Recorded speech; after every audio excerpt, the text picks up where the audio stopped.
Good morning, all of you. How are you all? I hope you all are fine. So, this is your Hindi class. Today we will read chapter number 9. अपना स्थान स्वयं बनाइए. इकाई 4 unit 4 अपना अपना काम. अपने कर्तव्य का निर्वहन करना व्यक्ति के चरित्र का उत्तम गुण है. मतलब कि अपना कर्तव्य उसको सही तरीके से निभाना चाहिए. व्यक्ति इस गुण से जो युक्त व्यक्ति होता है वह किसी भी पद पर क्यों ना हो किसी से छोटा नहीं होता, बल्कि अपने पद के अनुरूप अपनी प्रतिष्ठा मजबूत बनाता है. मतलब जो व्यक्ति कितने भी छोटे पद पर हो, पर वो अगर अपने कर्तव्य का निर्वहन ठीक से करता है तो वो हमेशा बड़ा ही होता है और वो अपने पद के अनुरूप अपनी प्रतिष्ठा को मजबूत बनाता है. मतलब अपनी हमेशा हर जगह बड़ाई करवाता है, अपने सम्मान पाता है. इस बात को प्रस्तुत पाठ में बड़े ही प्रेरणादायी प्रसंग द्वारा बताया गया है.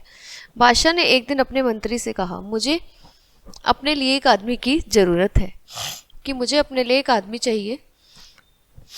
कोई तुम्हारी निगाह में चढ़े तो लाना, पर इतना ध्यान रखना कि आदमी अच्छा हो. ठीक है, तुम पर यह ध्यान रखना कि आदमी अच्छा होना चाहिए. बहुत दिनों की जांच पड़ताल के बाद मंत्री को एक आदमी अच्छा लगा. उसने उसकी नौकरी छुड़ा दी और उन्नति का आश्वासन देके बादशाह के सामने पेश किया. उसने बादशाह के सामने उसे पेश किया. बादशाह को अपनी बात याद आई. बाद में बोले, हाँ उस समय शायद कोई बात मन में थी, पर अब तो कोई बात नहीं है. अब तो मेरे पास कोई काम नहीं है, अब तो मेरे मन में कोई बात नहीं है. तो मंत्री ने कहा, हुजूर मैंने इसे हजारों में से छांटा है और बढ़िया नौकरी से छुड़ाकर इसे लाया हूँ. इसकी मैंने नौकरी भी छुड़वा दी और मैं इसे हजारों में से एक छांट के लाया हूँ. बादशाह ने जरा सोच के कहा, हमारे पास तो इस समय कोई काम नहीं है, पर चलो तुम बहुत कह रहे हो तो हम अपने निजी कार्यालय में चपरासी रख लेते हैं. इसे चपरासी का काम दे देते हैं, वेतन 15 रुपये मिलेगा. मंत्री को बहुत बुरा लगा, पर उस युवक ने क्या कहा, कोई नहीं, मेरे लिए ये वेतन बहुत बड़ा है, सबसे बड़ा है. मुझे बादशाह की सेवा करने का मौका मिलेगा, यही मेरे लिए बहुत है. और वह तैयार हो गया. मंत्री जब उसे कार्यालय में छोड़ने गए तो वहाँ धूल ही धूल थी, क्योंकि बादशाह वहाँ ना कभी जाते थे और ना कभी काम करते थे. मंत्री बहुत दुखी हुआ, पर युवक खुश था. युवक तो उसे बल्कि मंत्री को अच्छा स्थान दिखाने के लिए, मतलब कि दिलाने के लिए मंत्री के प्रति कृतज्ञता प्रकट की कि धन्यवाद किया कि तुमने मेरे को इतना अच्छा काम दिलाया है. उसने लगातार कई दिनों तक उस कार्यालय को साफ किया. उसने बहुत सफाई करी और उसे शाही कार्यालय का रूप दिया. बड़ा अच्छा कार्यालय उसको बना दिया उसको. ठीक है, उस दफ्तर को. उस दफ्तर में एक छोटी सी कोठरी थी. युवक ने उसकी जांच पड़ताल की. जब उसकी जांच पड़ताल की तो पिछले सालों में बादशाह के पास जो भी निजी पत्र आए थे, जो भी पर्सनल उसके लेटर्स थे, उसके लिफाफों का ढेर उस कोठरी में था. लिफाफे थे और उसमें बहुत से लिफाफों पर सोने की पच्चीकारी थी. ठीक है, और रत्न जड़े हुए थे. ये वे लिफाफे थे जो विवाह आदि के शुभ अवसरों पर दूसरे बादशाहों के यहाँ से इस बादशाह के यहाँ आए थे.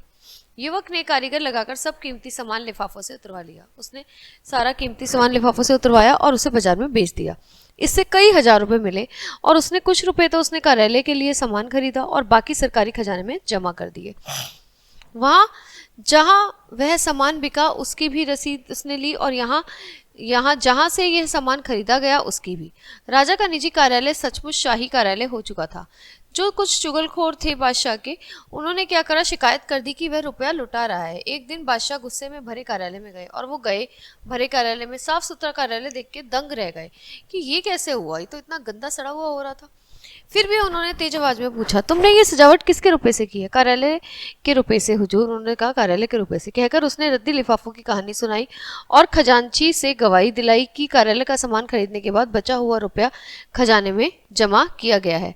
और उसने कहा जो भी पैसे आए थे उसको कार्यालय के उसमें जमा किया गया है खजाने में. और खजांची से गवाही भी दिलवाई कि हाँ देखो मैं सही कह रहा हूँ. बादशाह रीझ गए. बादशाह तो इतने खुश हुए और युवक को उन्होंने अपने राज्य का क्या बना दिया, वित्त मंत्री बना दिया. दूसरे मंत्री उससे बड़े परेशान थे. क्यों? ना तो वो बेईमानी करता था ना करने देता था. जो भी मंत्री बादशाह के पास जाता किसी ना किसी बहाने से उस युवक की शिकायत करता. सब उसी की शिकायत करते रहते थे जिससे वह बादशाह की नजरों में गिर जाए. पर ऐसा नहीं हुआ. एक दिन रात में 2 बजे बादशाह ने अपने सेनापति को बुलाकर कहा, हमारे सब मंत्रियों को उनके घरों से उठाकर लाओ. सभी मंत्री को लाओ, लेकिन वे जिस हालत में हो उसी हालत में लाए जाएं. मतलब वो जैसे हो, सो रहे हो तो सोते हुए बेड समेत लाए जाएं. समझ लो हमारे हुक्म को. अगर कोई पलंग पर सो रहा है तो उसे पलंग सहित जो का तो उठाकर लाए. कोई कालीन पर बैठा है तो उसे, चौपड़ खेल रहा है तो उसे कालीन समेत लाया जाए. ऐसे करके हमारे सभी मंत्रियों को हमारे सामने पेश किया जाए. कोई 1 घंटे में सब बादशाह के बड़े कमरे में आ गए. 8 में से 7 मंत्री नशे में थे, उनमें से कुछ जुआ खेल रहे थे। वित्त मंत्री एक चौकी पे बैठे दिए की रोशनी में कोई कागज देख रहे थे। सब मंत्री बहुत लज्जित हुए। तब बादशाह ने वित्त मंत्री से पूछा, जनाब रात के 2 बजे आप किस कागज में उलझे हुए हो? उसने उत्तर दिया, हुजूर दूर के इलाके से इस साल का जो राज कर आया है उसमें पिछले साल से 1 पैसा कम है। तो बार बार देख रहा था कि जोड़ में कुछ भूल है या सचमुच पैसा कम है। बादशाह ने अपनी जेब से 1 पैसा फेंक कर कहा, लो अब हिसाब ठीक कर दो और आराम से सो जाओ। वित्त मंत्री ने नम्रता के साथ पैसा वापस करते हुए कहा, हुजूर पैसा तो मैं भी डाल सकता था, पर यदि पैसा कम है और उसके लिए पूछताछ ना हुई तो इससे अफसरों में ढील और बेईमानी पैदा होगी। बादशाह बहुत खुश हुए और उन्होंने इस युवक को अपना प्रधानमंत्री बना दिया। तो ये था कि आप कितने ज़्यादा कर्तव्य से अपना पालन करते हैं और आप कितनी ईमानदारी से अपने कर्तव्य को निभाते हैं। इस कहानी में हमने ये पढ़ा कि अपना स्थान स्वयं बनाइए, कि अपनी जगह हमें किसी के मन में बनाने के लिए हमें खुद ही बनानी पड़ती है, उसके लिए हमें खुद ही प्रयास करना पड़ता है, ना कि ऐसे ही बन जाती है। ये एक ऐसी वस्तु है जो बाजार में बिकती नहीं है। आपको खुद अपने महत्व दूसरे को दिखाने के लिए आपको खुद ईमानदार बनना पड़ता है, अच्छा बनना पड़ता है और अच्छा होना चाहिए भी, अपने कर्तव्य का निर्वहन ठीक से करना चाहिए। वही इस कहानी में किया गया। ठीक है, तो इससे हमने ये सीखा कि हमें अपने कर्तव्य को कैसे निभाना चाहिए ठीक तरीके से। Okay guys, so we will see you in the next class. Bye bye, have a nice day.